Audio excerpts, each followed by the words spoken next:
तो बच्चों अभी हमको कुछ नया सीखना है, नया कंसेप्ट सीखना है। क्या? मीन और वेरिएंस। हिंदी में क्या बोलते हैं इसको? माध्य और प्रसरण। लिखूं? चलो छोड़ो। माध्य, ये माध्य हो गया, ये प्रसरण। ठीक है।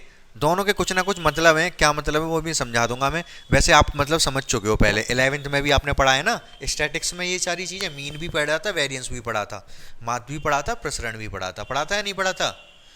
तो ध्यान है क्या मतलब था? ध्यान है नहीं हो मैं बता दूंगा। ठीक है। तो पहले आप बहुत ध्यान से सुनो। अभी तो हम ये चीज़ प्रोबेबिलिटी में सीखेंगे। किस में सीखेंगे? प्रोबेबिलिटी में। अगर प्रोबेबिलिटी में तो हम सीख लेंगे, लेकिन उससे पहले मैं सादा बताऊं कि सादा जब डेटा दे रखा हो तब ये चीज़ें, दोनों चीज़ें कैसे निकालते हैं, क्या मतलब होता है इनका। फिर हम प्रोबेबिलिटी में उसी चीज़ को समझ लेंगे। तो सबसे पहले मान लो मैं कोई नंबर दे रहा हूँ आपको। मैंने नंबर दिए कुछ। सपोज नंबर है 2, 4, 7, 11, 12। 5 नंबर है। अगर मैं आपसे कहूं कि इसका मीन बता दो, मीन क्या होगा? मीन मतलब माध्य क्या होगा, तो क्या आप बता सकते हो? इन सबको क्या कर दूं? प्लस करके। 5 है तो 5 से डिवाइड कर दूं। तो मीन निकालने का तरीका क्या होता है भाई? इन्होंने बिल्कुल सही बताया कि सबको जोड़ दो भाई। 4 plus 2 plus 11 plus 12 plus divide by 5। ठीक है। जोड़ो सभी को फटाफट। 36 आ रहा है पक्का? देख लो। तो कितना आ जाएगा ये डिवाइड करके? 7.2। 7.2 बीच में ही कोई आता है, 7.2 आ गया। बीच की वैल्यू होती है कि क्या मीन, मीन मतलब माध्य मतलब क्या होता है? बीच की वैल्यू। तो ये डेटा जो दे रखा था इसके बीच में सेंटर में क्या चीज़ है? 7.2 कह सकते हैं हम। बात समझ में आ रही है कि नहीं? माध्य पता तो होगा ही ना। जैसे क्रिकेट मैच होता है, क्रिकेट में जो चल रहा देखा होगा आपने, तो एवरेज, एवरेज बताता है वो, एवरेज कितना चल रहा है। अरे यार कितनी देर ऊँ करेगा ये। अगर आपने क्रिकेट ना देखा हो तो मैं आपको दिखाता हूँ। मान लो दो बैट्समैन आए ओपनिंग करने। कौन कौन दोनों आए? सचिन तेंदुलकर और वीरेंद्र सहवाग पहले आते थे दोनों, ऐसी दोनों ओपनिंग करने। तो पहले ओवर में इन्होंने 6 रन बनाए, दूसरे ओवर में इन्होंने 8 रन बनाए। तो अब आपसे पूछा जाएगा एवरेज क्या चल रहा है? एवरेज क्या? रन रेट, रन रेट बोलते हैं, एवरेज ही होता है वो। तो क्या चल रहा है रन रेट इस टाइम? 7। 7 रन पर ओवर। वैसे बने कितने? 14 रन बने हैं ना टोटल। 2 ओवर में 14 रन बने हैं। तो हम कह सकते हैं 7 रन पर ओवर। वैसे बने पहले में 6 हैं, दूसरे में 8 बने हैं। हम कहेंगे रन रेट क्या चल रहा है, एवरेज क्या चल रहा है। क्योंकि 14 2 ओवरों में, तो ये कह सकते हैं 1 ओवर में 7 पड़े, इसी को एवरेज बोला जाता है। यहाँ पर जैसे 7.2 आ गया, अभी 5 नंबर थे। हम ये कहें कि 5, अगर एवरेज ना बदले, हमें सारे नंबर सेम करने हो। अगर मैं हर एक नंबर को 7.2 7.2 7.2 7.2 7.2 रख दूंगा तो भी बात यही पड़ेगी। कम ज़्यादा थे, कम ज़्यादा ना करके ऐसे भी लिख सकता हूँ। समझ गए? कुल मिला के मीन होता यह है कि सब वैल्यू को जोड़ के डिवाइड बाई 5 कर दो, मीन निकल आता है। बात खत्म। इससे ज़्यादा हम नहीं समझ रहे। अब दूसरा समझो, वेरिएंस। क्या समझोगे? वेरिएंस। तो अब वेरिएंस क्या होता है? वेरिएंस मतलब प्रसरण, प्रसरण ही तो है। तो प्रसरण निकलेगा कैसे? ये प्रसरण निकालने के लिए हमको क्या करना पड़ता है कि हमको कोई एक वैल्यू लेनी पड़ती है। जनरली मीन ही लेते हैं। ठीक है। अब मैं उसके लिए थोड़ा डेटा आसान कर दे रहा हूं जिससे कि आसानी से निकल जाए। मैंने ले लिया 2, 4, 6, 8, 10। अच्छा, इसका एवरेज बता सकते हो कितना आएगा? मीन बताया कितना आएगा? 6 आ जाएगा, बीच वाला आ जाएगा। सबको जोड़ोगे तो ये बन जाएगा 30। जोड़ के 30 आएगा, 30/5 6 आ जाएगा, बीच वाला आएगा। क्योंकि रेगुलर है तो बीच वाला ही आता है। फिर ऐसा रेगुलर मतलब गैप बराबर है। ठीक है। तो सबको जोड़ के 5 से डिवाइड करोगे तो मीन आ जाएगा 6। अब बात कर रहे हैं हम प्रसरण की। अच्छा, मीन, मीन क्या बता रहा है? बीच वाली वैल्यू बता रहा है, कह सकते हैं हम कहीं ना कहीं सेंट्रल टेंडेंसी को बताता है ये। अब जो दूसरी चीज वेरिएंस सीखने जा रहे हैं हम, प्रसरण, वो क्या बताता है कि डेटा कितना इधर उधर भाग रहा है। डेटा कितना इधर उधर भाग रहा है मतलब बहुत जल्दी समझना इस बात को मेरी को। जैसे अगर मैंने कहा कि घर वाले जब गाड़ी लेके निकलो आप, बाइक या कार जो भी, तो जब हम निकलते हो तो कहते हैं कि 50 से ज़्यादा स्पीड मत चलाइयो, 50 से ज़्यादा स्पीड मत चलाइयो। तो आपने क्या किया? 50 की स्पीड चलाई। 50 से शुरुआत कर लिया, जो भी है 48 हो गई। 48 से 47 हो गई, 52 हो गई, 55 हो गई। तो स्पीड ऐसे वेरी करी, मतलब आपने कोशिश की 50 चलाने की, इस तरीके से चली। ठीक है। अब एक दूसरा लड़का, ये पहला लड़का, दूसरा लड़का, उससे कही थी 50 चलाने की, एकदम से उसने एक्सीलेटर मारा, सीधे गाड़ी कर दी पहली 80 पे, ठीक है, नहीं पहले 80 पे नहीं, घर से जब निकले तो 50 पे ही निकले मम्मी को दिखाने के लिए, ठीक है। फिर जैसे ही घर बाहर निकला सीधे एक्सीलेटर बढ़ा के स्पीड कर दी 100, ठीक है। अब फोन आ गया, अब ये लड़का इसको फोन पे भी बात करनी है, तो फोन चल रहा है कान पे और गाड़ी चल रही है 10 की स्पीड में, मस्त, कोई टेंशन नहीं है, ठीक है। और फिर एक आध दो और ले लो, 40 ले लो, 80 ले लो। तो प्रसरण किसका ज्यादा है, वेरिएंस किसका ज्यादा है, वेरी कौन सा डेटा ज्यादा हो रहा है, नीचे वाला, नीचे वाले का वेरिएंस ज्यादा है, क्योंकि 50 से आगे पीछे बहुत भाग रहा है, ये लगभग लगभग 50 की है, इसका वेरिएंस बहुत कम आएगा, इसका बहुत ज्यादा आएगा। समझ रहे हो मेरी बात को, ठीक है। चलो ठीक है, अब एक चीज और बता दो, 50, 48, 52, ठीक है, 50, 40, 60, किसका वेरिएंस ज्यादा होगा, नीचे वाले का, सही बात है, ठीक है, नीचे वाले का वेरिएंस ज्यादा होगा, क्योंकि 10 का अंतर है या 10 का अंतर है, 2 का अंतर है या 2 का अंतर है, ठीक है। इतनी बात तो हम आपको समझ आ गई। अब वेरिएंस की अगर बात करें, निकलेगा कैसे भाई ये वेरिएंस, वेरिएंस ऐसे निकलेगा, बीच वाली वैल्यू ले ली मैंने, बीच वाली वैल्यू को सबसे माइनस कर दिया, मैं थोड़ी जगह कर दे रहा हूं यहां,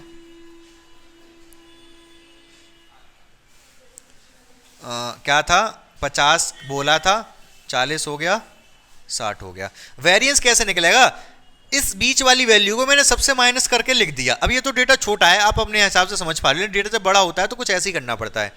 तो बीच वाली वैल्यू को मैंने सबसे माइनस कर दिया, 48 में से 50 माइनस किया तो 2 माइनस का 2 आया, 50 में से 50 माइनस किया प्लस का 2 आया, और 52 में से माइनस किया तो कितना आया, प्लस का 2 आया। यहां तक बात क्लियर है। अब ये चीज आ गई, वेरिएंस क्या बताऊं, पूरा एक कोई वेरिएंस जो होता है, प्रसरण जो होता है, कोई एक नंबर होगा, एक कोई नंबर होगा। अब ये फिलहाल तो 3 है, इनको मैं 1 बनाऊं तो कैसे बनाऊं,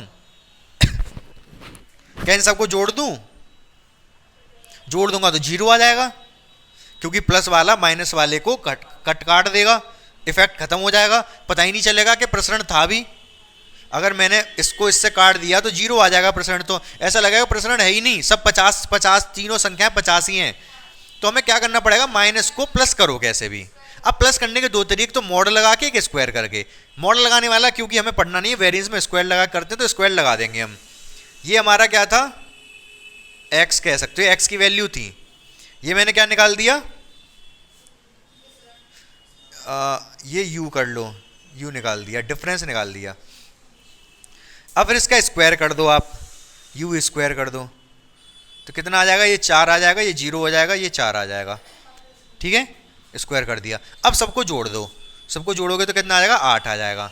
तो क्या 8 कहा जा सकता है कि 8 वेरिएंस है, हाँ, नहीं, अरे 2 था, 2 था ना, लगभग 2 के आसपास ही कुछ वैल्यू आनी चाहिए, 2 का अंतर हुआ था, इसमें कुछ नहीं था। अब 2 का मतलब ये नहीं है सब में 2 का नहीं था, इसमें 2 का था, इसमें 2 का, इसमें कुछ नहीं था। तो वैल्यू कैसे, पहली बात तो क्योंकि हमने क्या किया था, स्क्वायर, तो अंडर रूट भी करना पड़ेगा, स्क्वायर करके जोड़ लिया, फिर अंडर रूट कर दो, अंडर रूट का 8, उसको 2√2 आ जाएगा, ये सही कह रहे हैं ये। उसके बाद भी क्या करोगे, क्योंकि वैल्यू 3 थी ना, 3 वैल्यू जोड़ी, ऐसे तो हर एक जोड़ते जोड़ते अगर 1000 होंगी तो 1000 जोड़ के सबको थोड़े ना बता दोगे, डिवाइड और कर दोगे, 3 वैल्यू थी, 3 से डिवाइड मार दोगे, तो ये क्या आ जाता है, वेरिएंस निकल के आता है। बात समझ पाए मेरी। अब वेरिएंस का प्रोसेस समझो, वेरिएंस का प्रोसेस क्या है, वेरिएंस का प्रोसेस ये, ऐसे यहाँ पर निकालोगे तो यहाँ पर ज़्यादा आएगा, यहाँ पर कम आया है बहुत, यहाँ पर बहुत ज़्यादा आएगा, करके दिखा दे रहा हूँ मैं आपको, 40, 50, 60, तो 50 माइनस करो, माइनस का 10, 0 प्लस का 10, आप क्या करोगे, ये u है मान लो, तो पहले u स्क्वायर निकालोगे, 100, 0, 100, सबको जोड़ोगे 200, फिर अंडर रूट ले लोगे, कितना आएगा, 10√2, फिर 3 से डिवाइड और मार दोगे। क्यों मार दोगे 3 से डिवाइड, क्योंकि 3 संख्याएं थी। ये बहुत बड़ी वैल्यू है, ये बहुत छोटी वैल्यू, वो क्योंकि इसका वेरिएंस कम था, इसमें डेटा वेरी मतलब पता है क्या होता है, जो वर्ड है वेरिएंस, इसमें एक वर्ड आ रहा है वेरी, और वेरी का मतलब पता है क्या, वेरी वेरी गुड, तो वेरी का मतलब क्या होता है? हैं? ज़्यादा होता है। स्पेलिंग क्या होती है उस वेरी की? VERY। और ये क्या है? VARY। तो फर्क है दोनों में, ठीक है, दोनों में फर्क है। इस वेरी का मतलब है वेरी, वेरी मतलब वेरी होना, कोई चीज बदलना, समझ रहे हो ना? इस वेरी का मतलब होता है बदलना, ठीक है। वेरिएबल आपने पढ़ा होगा, वेरिएबल पढ़ा है कि नहीं? क्या मतलब है वेरिएबल का? एक कांस्टेंट होता है, एक वेरिएबल होता है, चर होता है, एक अचर होता है। कांस्टेंट जो बदले ना, चर यानी वेरिएबल जो बदले, तो इसीलिए इसका नाम वेरिएबल है, क्योंकि इसकी वैल्यू बदलती है, ठीक है। तो समझ पाए अब मेरी बात को मैं कहां पहुंचा रहा था आपको? तो वेरिएंस का मतलब हम क्या देख रहे हैं कि डेटा इधर उधर कितना भाग रहा है, वेरी कितना हो रहा है, क्या पता कर रहे हैं? वेरी कितना हो रहा है। तो हमने ये तरीका निकाला, दोनों में निकाल के दिखाया, उसमें बहुत ज़्यादा है, इसमें बहुत कम आया, क्योंकि ये कम वेरी हो रहा था, ये बहुत ज़्यादा वेरी हो रहा था। प्रोसेस समझ लो अब, जब वेरिएंस निकालेंगे तब अभी देखेंगे, वो डेरिवेशन टाइप का कुछ देखेंगे क्या करना है क्या नहीं करना है। उससे पहले प्रोसेस आप समझिए, क्या समझे आप? प्रोसेस जो भी वैल्यू दे रखी होगी माइनस करेंगे, पहले मीन वैल्यू माइनस करते हैं, उसमें से कुछ माइनस करेंगे, कुछ माइनस करने के बाद स्क्वायर करेंगे क्योंकि सारे पॉजिटिव हो जाएं। उसके बाद क्या करेंगे? अंडर रूट लेंगे और डिवाइड मार देंगे, जितने नंबर थे उतने से। समझ पाए? क्या करेंगे? पहले डिफरेंस लेंगे, मीन वैल्यू को माइनस करेंगे सबसे, डिफरेंस लेंगे क्योंकि उसमें कुछ पॉजिटिव कुछ नेगेटिव आएंगे, सबको पॉजिटिव बनाने के लिए स्क्वायर कर देंगे, सबका स्क्वायर करने के बाद सबको जोड़ लेंगे, जो जोड़ के आएगा उसको अंडर रूट ले लेंगे, क्यों? क्योंकि स्क्वायर किया था। जोड़ने के बाद अंडर रूट कर देंगे, फिर उसके बाद डिवाइड मार देंगे जितने नंबर थे। अभी कोई टेंशन लेने वाली बात आवश्यकता नहीं है कि आपको लग रहा हो कि पता नहीं क्या बताया जा रहा हूँ ऐसे। अभी वो सारी चीज़ें डिस्कस होंगी कायदे कानून से, ठीक है। तो अब यही चीज़ अपने दिमाग में रखना, इसी चीज़ को हम प्रोबेबिलिटी में सीखने वाले हैं। किसमें? प्रोबेबिलिटी में। अब प्रोबेबिलिटी में जब सीखेंगे तो डिवाइड करने की आवश्यकता नहीं पड़ेगी। जो डिवाइड कर रहे हैं, पता है डिवाइड करने की आवश्यकता क्यों नहीं पड़ेगी? जो मैं समझाऊंगा, हाँ जब मैं समझाऊंगा तब समझ में आएगा। अभी 10th क्वेश्चन बताओ मुझे फटाफट, क्या दे रखा है? 3 सिक्के उछाले जा रहे हैं, ठीक है, 3 सिक्के उछाले गए तो क्या पूछ रहा है वो बताओ जल्दी से? चित्तों की संख्या का माध्य, मतलब mean of number of heads, ठीक है। सबसे पहले हमने बात की थी, चर्चा की थी, एक होता है रैंडम वेरिएबल। क्या होता है? Random variable. यहाँ रैंडम वेरिएबल क्या है? इस क्वेश्चन में रैंडम वेरिएबल क्या है? नंबर ऑफ हेड्स, इंग्लिश में लिख दे रहा हूं, नंबर ऑफ चित्तों की संख्या, ठीक है, चीतों की संख्या। ये रैंडम वेरिएबल हो गया। अगर ये रैंडम वेरिएबल तो रैंडम वेरिएबल की वैल्यू क्या क्या हो सकती है? 0 1 2 3। जब 3 कॉइन को उछालने, हो सकता है एक भी हेड ना हो सकता है एक हेड हो सकता है 2 हेड हो सकता है 3 हेड हो। मैं सारे केस बना दे रहा हूं फटाफट। टेल टेल टेल, तीनों टेल हो सकते हैं, एक हेड हो जाए बाकी के 2 टेल हो, ठीक है। ऐसा हो सकता है 2 हेड हो बाकी का 1 टेल हो, 2 हेड 1 टेल, 2 हेड 2 हेड। हो सकता है तीनों के तीनों हेड हो, ठीक है। 8 हो गए ये। अब एक टेबल बनाते हैं जिसको हम बोलते हैं फ्रीक्वेंसी डिस्ट्रीब्यूशन टेबल। ध्यान है आपको? फ्रीक्वेंसी डिस्ट्रीब्यूशन टेबल बना दी। यहां पर मैं क्या ले रहा हूं? एक्स। एक्स क्या है? एक्स है रैंडम वेरिएबल, रैंडम वेरिएबल जिसको हम एक्स बोल रहे हैं। तो एक्स की वैल्यू 0 हो सकती है, 1 हो सकती है, 2 हो सकती है और 3 हो सकती है, ठीक है। जब रैंडम वेरिएबल एक्स है तो इसके करस्पॉन्डिंग पी एक्स कितना होगा? पी एक्स मतलब प्रोबेबिलिटी कितनी होगी? 0 की प्रोबेबिलिटी कितनी होगी? 0 हेड, मतलब एक ही केस ऐसा है जिसमें 0 हेड हैं तो उसकी प्रोबेबिलिटी 1/8। बटे 8 क्यों? क्योंकि टोटल 8 है। 1 प्रोबेबिलिटी एक हेड हो, एक हेड कितने में? इन 3 में, इन 3 में एक हेड है, देखो तीनों में, तो इसकी प्रोबेबिलिटी हो जाएगी 3/8। 2 हेड की भी प्रोबेबिलिटी कितनी होगी? 3 है, 3 केस हैं 2 हेड के और टोटल 8 हैं, 1/8। समझ गए यहां तक? ठीक है। हमें मीन किसका निकालना है? नंबर ऑफ हेड्स का। वैल्यू कौन कौन सी है? 0 1 2 3 ये वैल्यू है। इन तीनों वैल्यू के लिए हमें क्या निकालना है? मीन निकालना है। अब जो मीन निकालना है तो वो आपको क्या लग रहा है? 1 और 2 के बीच में 1.5 आएगा? हाँ क्यों? हाँ क्यों नहीं, मीन ही तो निकाल रहे हैं, पॉइंट में आ जाएगा, क्या दिक्कत है? मीन मीन निकाल रहे हैं, इसका मीन, जो वैल्यू है ना 4 वैल्यू, इनका मीन निकालेंगे हम, लेकिन प्रोबेबिलिटी के मेथड से। तो मीन जब निकालेंगे तो क्या लग रहा है आपको, मीन क्या आएगा? हाँ, प्लस करके 4 से भाग दे दूं? नहीं, प्लस करके 4 से भाग नहीं दे सकते, हर एक वैल्यू की इंपॉर्टेंस बराबर नहीं है। पहले जब हम, जैसे अगर 4 नंबर दे दिए, 2 4 6 8, सब वैल्यू अपने अपने लिए शेर हैं, मतलब सब वैल्यू की ये एक नंबर, ये दूसरा, ये तीसरा, ये चौथा, सब एक एक नंबर है, सबकी इंपॉर्टेंस बराबर है। प्रोबेबिलिटी में ऐसा नहीं है। पूछो क्यों नहीं है? 0 की वैल्यू बहुत कम है क्योंकि इसकी प्रोबेबिलिटी 1/8 है। 3 की प्रोबेबिलिटी बहुत कम है क्योंकि इसकी प्रोबेबिलिटी 1/8 है। 1 की वैल्यू है क्योंकि इसकी प्रोबेबिलिटी 3/8 है। 2 की वैल्यू है क्योंकि इसकी वैल्यू 3/8 है। इन दोनों की वैल्यू ज़्यादा है, इनकी वैल्यू कम है। बात समझ पा रहे हो मेरी? हल्की फुल्की नहीं समझ पाए, छोड़ो, कोई बात नहीं फिर। तो हाँ, अभी समझ में आ जाएगा। तो अब मेरी बात समझो। फिलहाल मैं ये पूछना चाह रहा हूँ, आपको क्या लग रहा है इसका मीन 1.5 आएगा? हाँ, इसका मीन 1.5 आएगा। हाँ, 1.5 आएगा मीन इसका। अब जो 1.5 क्यों आएगा? क्योंकि सिमेट्रिक डेटा है।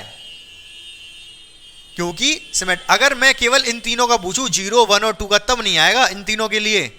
इस वैल्यू को हटा दूं, अब सिमेट्रिक नहीं है, इधर वैल्यू प्रोबेबिलिटी 1/8, इधर 3/8, 3/8 खत्म। अब जब इसको भी ले लेंगे तो आप देख पा रहे हो डेटा बिल्कुल सिमेट्रिक है, 1/8 1/8, 3/8 3/8, दोनों तरफ से एक जैसा चल रहा है। छोड़ो, इतनी हम चर्चा नहीं कर रहे फिलहाल, मैं सीधे आपको मीन बताता हूँ। मीन को बोलते हैं एक्सपेक्टेशन ऑफ एक्स। मीन को क्या बोलते हैं? Expectation of x. क्यों बोलते हैं एक्सपेक्टेशन ऑफ एक्स? क्या एक्सपेक्ट की? बिल्कुल सही बात है। जैसे मैंने बताया था, सचिन और सहवाग खेलने आए, उन्होंने पहली ओवर में 6 रन बनाए, दूसरी ओवर में 8 रन बनाए। एवरेज कितना है? 7। क्यों? क्योंकि टोटल 14 रन है 2 ओवरों में। 2 ओवरों में कितने रन है? 14। मतलब एक ओवर में लगभग 7 रन मार रहे हैं। अगला ओवर जब खेलने आएंगे, कोई पूछेगा कितने रन आएंगे इस ओवर में, तो 7 बताए जाएंगे। एक्सपेक्टेड कितना है कि 7 बनेंगे, क्योंकि अभी भी एवरेज 7 का चल रहा है। समझ पा रहे हो आप? हल्का फुल्का, ठीक है। तो ऐसी एक्सपेक्टेशन निकालने का तरीका क्या होता है? निकालने का तरीका होता है x इंटू पी एक्स। क्या होता है? x इंटू पी एक्स, ये फॉर्मूला है। समेशन आई और लगा दो, यहाँ पर भी आई लगा दो, आई 0 से लेके 0 से लेके 3 तक। क्या करना है मैं समझाता हूँ। इसको इसके साथ गुणा करो, इसके साथ, इसको इसके साथ, इसको इसके साथ, और सबको जोड़ दो। 0 का गुणा 1/8 में करना है आपको, 1 की गुणा 3/8 में करनी है, 2 की जैसे फ्रीक्वेंसी में नहीं करते थे, फ्रीक्वेंसी डिस्ट्रीब्यूशन टेबल में। अच्छा, मैंने अभी क्या बोला? ये क्या है? Frequency distribution table. Frequency distribution table नहीं है, ये प्रोबेबिलिटी डिस्ट्रीब्यूशन टेबल है। तो यही तो करते थे, जो वैल्यू होती थी फ्रीक्वेंसी में गुणा करके एक टेबल बनाते थे इधर, बाद में उन सबको जोड़ देते थे, नंबर जितने नंबर होते थे उससे डिवाइड कर देते थे। तो वही चीज़ कर रहे हैं यहाँ पर भी। इसको इसमें गुणा किया, इसको इसमें किया, इसको इसमें, इसको इसमें, सबको जोड़ दो आंसर। यहाँ डिवाइड नहीं करना। क्यों नहीं करना वही बताऊंगा मैं। ये कितना आया? 3/8। ये कितना आया? क्या? अरे यार, 3/8 कितना आएगा ये? 8 मत काटो, 8 को 8 रहने दो, 6/8 और ये 3/8, जोड़ो सबको। 3 6 12, 12/8, इसको डिवाइड करोगे 1.5। ठीक है, तो बीच वाला ही तो आया। मैंने बताया कि सिमेट्रिक है। अब समझो, एक चीज को समझ लो बस, क्योंकि मैंने समझा बहुत ज़्यादा दिया, इसलिए कभी कभी ज़्यादा समझाना भी हानिकारक हो जाता है। इसमें समझा रहा हूँ, अगले क्वेश्चन में समझाऊंगा नहीं, सिर्फ बताऊंगा करना क्या है आपको। ठीक है, लेकिन इसमें इतना और समझा दे रहा हूँ। देखो यहाँ पर हुआ क्या है, डिवाइड क्यों नहीं करना पड़ा? क्योंकि ऑलरेडी वो प्रोबेबिलिटी दे रखी थी, ऑलरेडी डिवाइड 8 का हो चुका है। ये 8 8 8 नीचे दिख रहा है ना, प्रोबेबिलिटी में जो डिवाइड किया जितने नंबर थे उनका ऑलरेडी हम डिवाइड कर चुके हैं। तो इसलिए यहाँ एक्स्ट्रा डिवाइड करने की जरूरत नहीं होती। प्रोबेबिलिटी होता ही है फ्रैक्शन। समझ पाए? हल्का फुल्का, इससे ज़्यादा नहीं समझना। अब क्वेश्चन कैसे करने हैं सिर्फ वो देखते जाओ फटाफट। किसमें अंतर?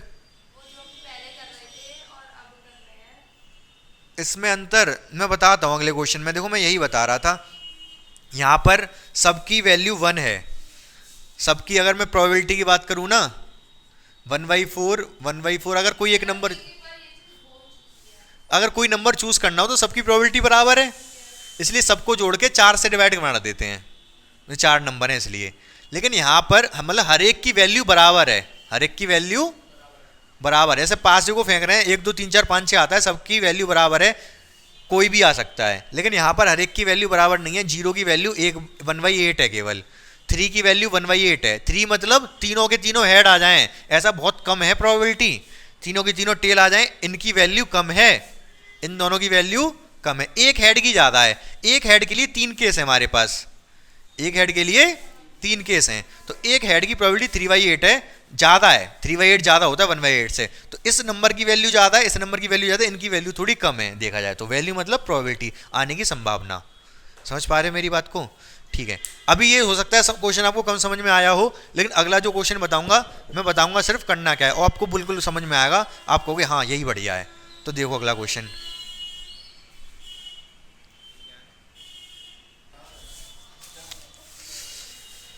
Question number 13। क्वेश्चन में रैंडम वेरिएबल क्या है? रैंडम वेरिएबल, पहले तो क्वेश्चन समझ में आ जाए। क्वेश्चन क्या है? 2 पासों को फेंका जा रहा है, 2 डाइस को फेंक रहे हैं, उनमें नंबर आएंगे कुछ 1 2 3 4 5 6। रैंडम वेरिएबल क्या है? योग, सम। योग को बोलते हैं सम, सम मतलब योग। अरे यार, सम ऑफ नंबर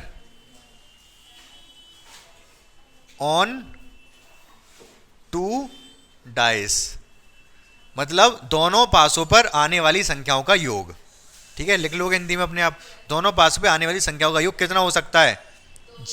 2 से शुरू हो सकता है, 1 और 1 दोनों पे 1 आ गया, इस पे भी 1 आ गया, तो सबसे कम 2 हो सकता है, और ज़्यादा से ज़्यादा 12 हो सकता है। तो सीधे सीधे मैं आपको, अच्छा random variable x, random variable x की वैल्यू क्या क्या हो सकती हैं? 2 3 4 12 तक। लिख नहीं रहा पूरा यहाँ पर मैं, फ्रिक्वेंसी नहीं, प्रोबेबिलिटी डिस्ट्रीब्यूशन टेबल बना दे रहा हूँ। क्या बोलते हैं इसको? Probability distribution table. तो यहां पर हम ले ले रहे हैं क्या? x, और यहां पर px। तो x की वैल्यू 2 2 3 4 5 6 7 8 9 10 11, बस 11 तो होंगे भी नहीं, कोई बात नहीं। तो 2 हो सकता है, 3 4 5 6 7 8 9 10 11 12, ये नंबर आ सकते हैं। योगफल ये आ सकता है, सम ये आ सकता है। ठीक है, अब दो नंबर 2 आए, मतलब उस पे बनाए उस पे भी बनाए, प्रोबेबिलिटी कितनी है इसकी? 1/36। ठीक है, केवल एक ही केस ऐसा है जिसमें क्या होता है? 1 आता है, 2 आता है सम। समझ पाए क्या कह रहा हूं मैं या नहीं? बना के तो मैं नहीं दिखाऊंगा। 1 1 1 2 1 3, इस तरीके से पूरी बनती है 6। ठीक है, 1 और 1 जब आएगा तभी सम 2 आएगा। ठीक है, अगर 1 और 1 जब आएगा तभी सम 2 आएगा, तो इसकी प्रोबेबिलिटी होगी 1/36। क्यों? क्योंकि टोटल 36 होते हैं। सम 3 आ जाए, 2, एक तो इसमें सम 3 आएगा, एक 2 1 में आएगा, इसके अलावा और किसी में नहीं आएगा, तो 2/36। इसका 3/36 होता है, इसका 4/36 होता है, इसका 5/36, इसका 6/36, इसका 7/36 नहीं 5/36 होता है, इसका 4/36, 3/36, 2/36 और 1/36। 12 केवल जब ही आ सकता है जब 6 और 6 हो, तो एक ही केस होता है 12 का। ये बन गई क्या? Probability distribution table. हमें क्या यहाँ पर क्या निकालना है? मीन, वेरिएंस और स्टैंडर्ड डेविएशन।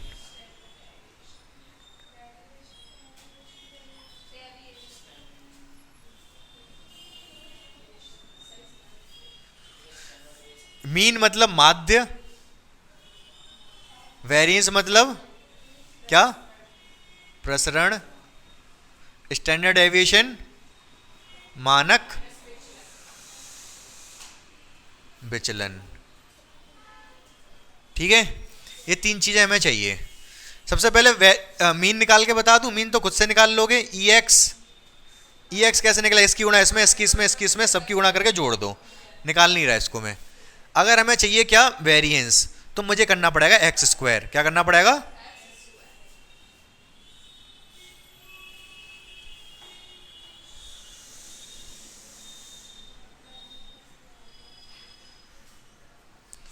आप कर दो इसमें एक्स स्क्वायर।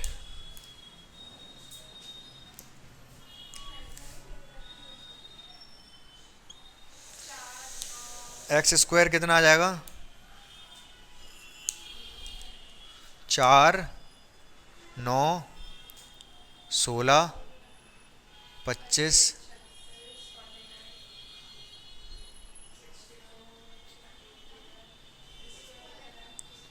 81।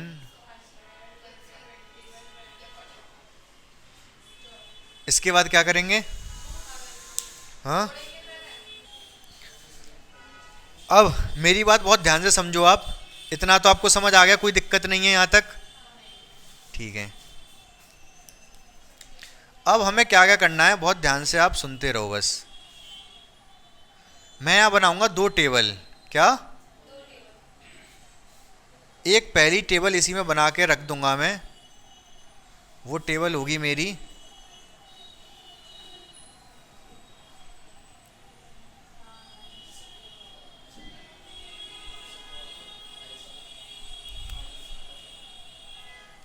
एक टेबल बनेगी हमारी, क्या कह रहे हो, आगे भी बोलो। एक बनेगी एक्स पी एक्स, एक बनेगी एक्स स्क्वायर पी एक्स। मतलब क्या कह रहा हूँ, एक्स पे इन दोनों की गुणा करके यहाँ लिख लो। पहले भी चाहते तो पहले भी लिख देते तो कोई दिक्कत नहीं थी, एक्स पी एक्स। एक x square P x, x square P x की गुणा कर करके यहाँ लिख लो। लिख लोगे आप? मैं थोड़ी बहुत लिख के दिखा देता हूँ। एक्स पी एक्स इन दोनों की गुणा 2/36, 6/36, 12/36। इस तरीके से पूरे लिख लोगे आप। X square P x, x square की पी एक्स में गुणा कर लो। 4/36, 18/36। आखिरी लिख दे रहा हूं मैं, x P x, x P x 12 है तो 12/36। काट नहीं रहा अभी क्योंकि काटने से फिर कैलकुलेशन टफ होगी। एक्स स्क्वायर पी एक्स इन दोनों की गुणा करूंगा तो कितना ये 144/36। अब जब मैं इन सबको देखो, मुझे क्या चाहिए, मुझे चाहिए एक तो expectation of x. Expectation of x मतलब मीन, वो कैसे निकलेगा? इन सबको जोड़ के, इन सबको जोड़ के मतलब समेशन किसका, एक्स पी एक्स का। क्या निकल के आएगा? ई ऑफ एक्स आ जाएगा। अगर मैं आपसे कहूं ई ऑफ एक्स स्क्वायर क्या होगा? एक्सपेक्टेशन, लेकिन किसका? एक्स स्क्वायर का, एक्स स्क्वायर का। इन सबको जोड़ के, इन सबको जोड़ के summation x square P x. समझ पा रहे हो मेरी बात को? मतलब इन सबको जोड़ के ई ऑफ एक्स स्क्वायर आएगा, इन सबको जोड़ के ई ऑफ एक्स आएगा। यहां तक क्लियर है बात आपको? अब जो वेरिएंस ऑफ एक्स होता है, वेरिएंस ऑफ, वो होता है e of x square minus e of x का whole square. E of x square मतलब ये वाली जो भी निकल के आएगा ये, वो यहां रखोगे। और ये क्या है? ई ऑफ एक्स का होल स्क्वायर, जो भी यहां से निकल के आएगा उसका स्क्वायर करके इससे माइनस कर दोगे। समझ रहे हो? तो अब आप सोच रहे होगे कि ये कहां से आ गई बात भाई? ये डेरिवेशन है, उसी से आया जो मैंने आपको कंसेप्ट बताया। अब कहोगे तो मैं ये समझा दूंगा। हाँ, आज तो नहीं है टाइम। अगर आप कहोगे कि ये कहां से आया तो वहीं से निकल के आया, जैसे वेरिएंस जो मैंने बताया था, अभी बता दूंगा कैसे आया, तभी समझ में आ पाएगा।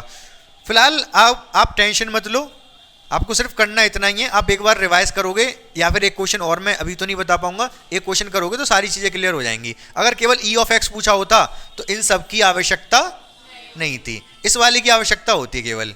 इस इन दोनों गुणा करके आता, उन सबको जोड़ देते तो ये मीन निकल के आता। अगर हमें वेरिएंस चाहिए तो एक्स स्क्वायर बनाना पड़ेगा, एक्स स्क्वायर की पी एक्स में गुणा भी करनी पड़ेगी। इधर ध्यान दो, इधर एक्स स्क्वायर निकालना पड़ेगा, एक्स स्क्वायर की पी एक्स में गुणा करके टेबल भी लिखनी पड़ेगी, और ई ऑफ एक्स स्क्वायर निकालना पड़ेगा। ई ऑफ एक्स स्क्वायर कैसे निकलेगा? वही इन सबको जोड़ के। फिर वेरिएंस ऑफ एक्स, ये जो भी आएगा यहाँ पर, ये जो भी आएगा उसका स्क्वायर करके माइनस कर दो, वेरिएंस ऑफ एक्स आ जाएगा। एक चीज और रह गई, मीन निकल गया, वेरिएंस निकल गया, स्टैंडर्ड डेविएशन। स्टैंडर्ड डेविएशन क्या होता है? Under root variance of x. Standard deviation भी निकल जाएगा, वेरिएंस निकल गया तो स्टैंडर्ड डेविएशन भी ऑलमोस्ट निकला समझो। बात समझ में आई कि नहीं आपको? कर लोगे? कैलकुलेशन कैलकुलेशन है इसमें, तो कैलकुलेशन ज़्यादा हो जाएगी थोड़ी क्योंकि लेंथी क्वेश्चन है ये, ठीक है। बाकी और क्वेश्चन में इतनी कैलकुलेशन नहीं होगी, ठीक है।